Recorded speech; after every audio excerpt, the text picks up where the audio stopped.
Welcome to episode 17 of OTD, your daily dose of soccer history by 17 Laws Guy. It's November 17, 1993, final night of European qualifying for USA 94.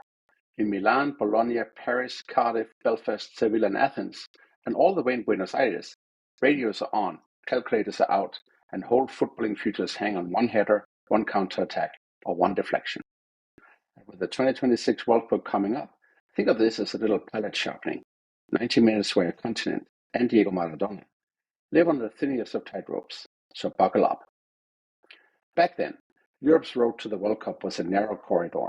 6 qualifying groups, 2 spots per group.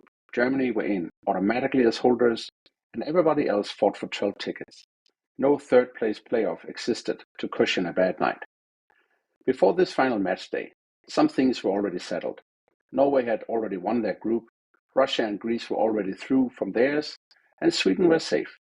But in 5 of the 6 groups, there was still something at stake, and in several of them, giants could fall. On this same evening, thousands of kilometers away, Argentina were paying for a 0-5 humiliation at home against Colombia and trying to rescue their place at the World Cup through an interconfederation playoff against Australia. But back to Europe, and let's start in Group 1, the one with Italy, Portugal, and Switzerland. Switzerland had surprised everybody under Roy Hodgson, and they went into their last game at home to Estonia. Italy hosted Portugal at San Siro. The math was simple. If Switzerland beat Estonia, as expected, and if Italy drew with Portugal, all 3 main contenders would finish level on points. Italy and Portugal would then share the same goal difference. Italy would squeak through on goals scored. So Portugal really needed to win in Milan. Switzerland swept Estonia aside 4-0 in Zurich. All eyes turned to the stadium named after Giuseppe Meazza. In Milan, just before the half hour, Dino burst into the box and scored. Even today, Portuguese fans replay the sequence and see an offside in the build-up. The flag stayed down, the goal scored. From then on, it was nothing but Italian blood pressure testing. Maldini, Baresi, and friends gritted it out. Portugal, with a golden generation forming around Futre and a young Luis Figo, threw everything at them. Final whistle, Italy 1, Portugal 0. Italy and Switzerland on the plane across the pond, and Portugal left home with a feeling that one assistant's raised arm could have rewritten history. Fast forward 8 months to Pasadena, and it's another Baggio with the story's final touch.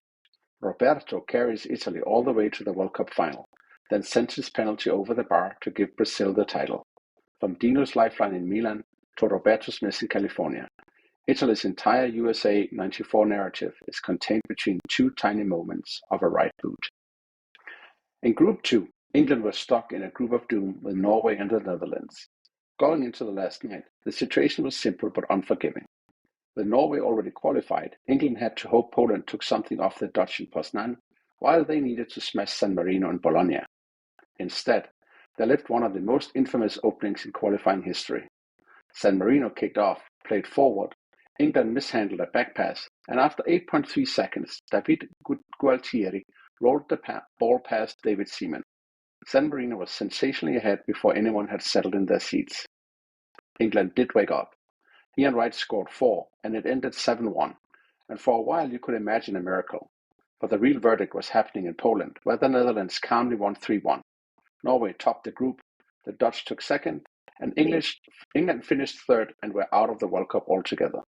6 days later, Graham Taylor resigned. The do not like that era ended in a swirl of tabloids and postmortems. But that humiliation forced a reset. England were already locked in as Euro 96 hosts, and in the aftermath, they finally treated tournaments as long-term projects. Terry Venables given clear authority, more serious planning, and eventually that whole football's coming home mindset. In hindsight, this grim night in Bologna is part of the dark tunnel you go through before stepping out into the sun of 1996. Meanwhile, in Group 3, everything hinged on Spain, Denmark, and the Republic of Ireland. Going into the last night, Spain were top but not safe. Denmark and Ireland were neck to neck behind them. Ireland travelled to Windsor Park for a politically charged away game against Northern Ireland, while Denmark went to Seville to face Spain. In Belfast, football almost fell secondary to the atmosphere. Under Jack Charlton, the Republic needed at least a point to have any chance. They ground out a 1-1 draw in a cauldron of noise and tension. That result would only be enough, though, if Spain did Ireland a favor. In Seville, Spain promptly went down to 10 men after Andoni Zubizarreta handled outside the box early on. Santiago Canizares came on. Denmark, the reigning European champions, now faced a side-downer man. A draw would likely take Denmark through. Instead, midway through the second half, a Spanish corner came swinging in. Fernando Hierro attacked it, and Peter Schmeichel found himself blocked by Jose Maria Baquero in his path.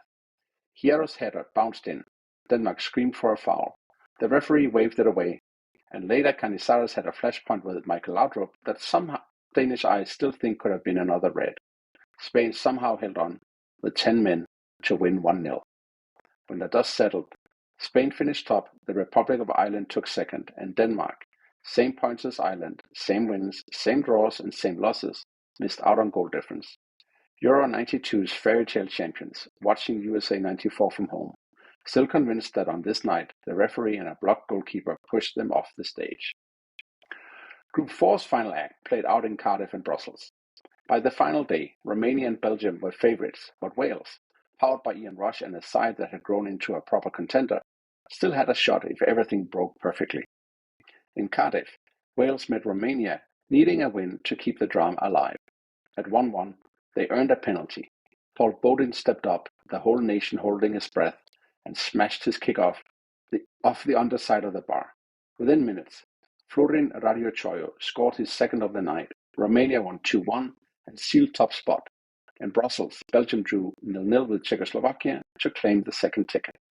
One crossbar in Cardiff separated Wales from what might have been their generation's World Cup. Instead, Romania went to the USA with Georgia Hagi's greatest national team, and Belgium continued their run of consistent qualifications. Wales would have to wait for the Bale era to finally make it back to a major finals. Group 5 had been settled months earlier, but it matters to our story because Greece topped the group to go to their first World Cup and who they would be drawn against. We'll get to that. Finally, in UEFA's Group 6, the drama came down to one last night in Paris. Sweden had already qualified. France, with Papin, Cantona, and a talented squad, needed just a draw at home to Bulgaria at the Parc des Princes. After half an hour, Cantona blasted home, 1-0. Emil Kostadinov equalized in the 37th minute. Les Bleus were in charge, and in the 90th minute, the scoreboard said France won, Bulgaria won. That was enough. The crowd were tense, but ready to escalate. Then came the moment. France failed to manage the clock. Rather than keeping the ball, David Ginola inexplicably tossed the ball across. Bulgaria broke. Out on the right, Emil Kostadinov charged into the box and smashed his shot in off the underside of the bar. France won, Bulgaria 2. Silence in Paris, delirium in Sofia, Bulgaria, who had never previously won a World Cup match, were on their way to a semi-final run in USA 94. France, who had also blown a home game to Israel a month earlier, were out. The fallout was brutal. Gérard Houllier resigned. David Ginola was crucified in the media. But that failure accelerated a transformation already bubbling underneath.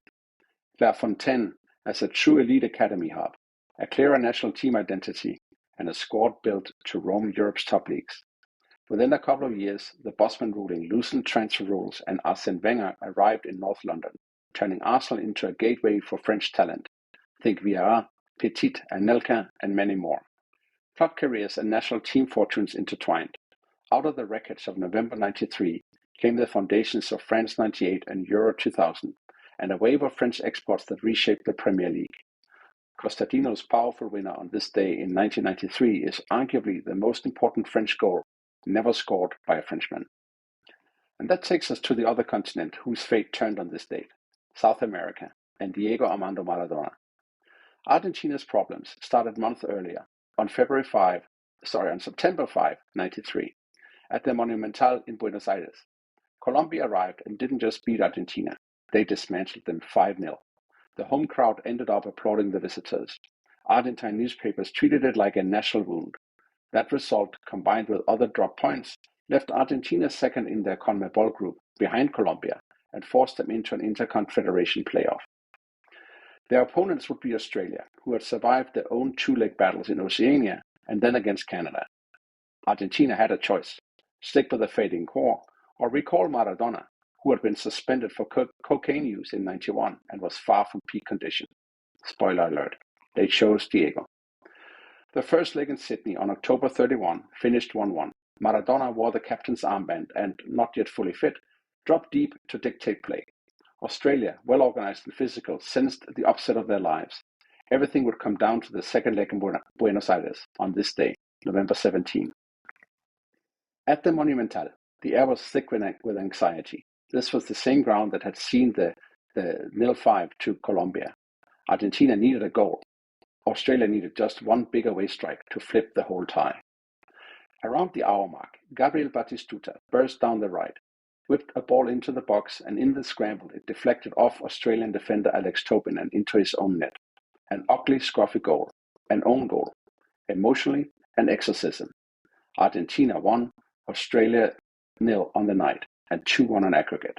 Argentina were going to USA 94, but only via the skin of an Australian defender's boot.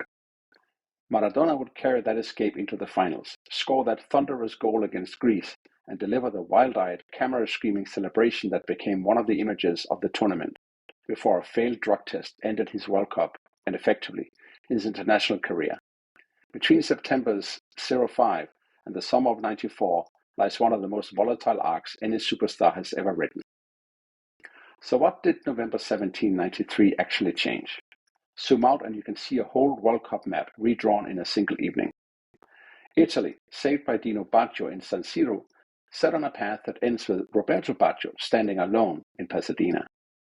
England, humbled by Gualtieri in 8 seconds, forced into a long, painful rethink that leads directly to Euro 96 and a more serious tournament culture. France, broken by Costadinov at the Parc des Princes, pushed into a structural reboot that produces Zidane, Thuram, Henry, and a golden generation and sends waves of French talent into the Premier League.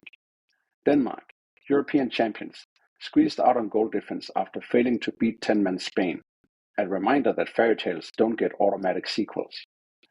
Greece, quietly dominant in their own group, stepping onto the World Cup stage into a group with Nigeria, Bulgaria, and the very Argentina who have just survived Australia by the thinnest of margins. And Argentina themselves, going from a 0-5 humiliation to Maradona's emotional recall, to a nervy, deflected winner against Australia that buys them one more ride on the World Cup roller coaster. One night, 5 European groups in motion, one South American giant on edge, and a World Cup narrative snapping into place. That's all for episode 17 of OTD, the night Europe lost its breath, and the evening when Dino, David, Emil, Paul, Fernando, Nikos, and Diego all had a say in who went to USA 94. If you got memories, stats, or scars from Judgment Night 93, then email us at otd@17lawsguy.com. Subscribe and leave us a 5-star review so more qualification nerds can find us.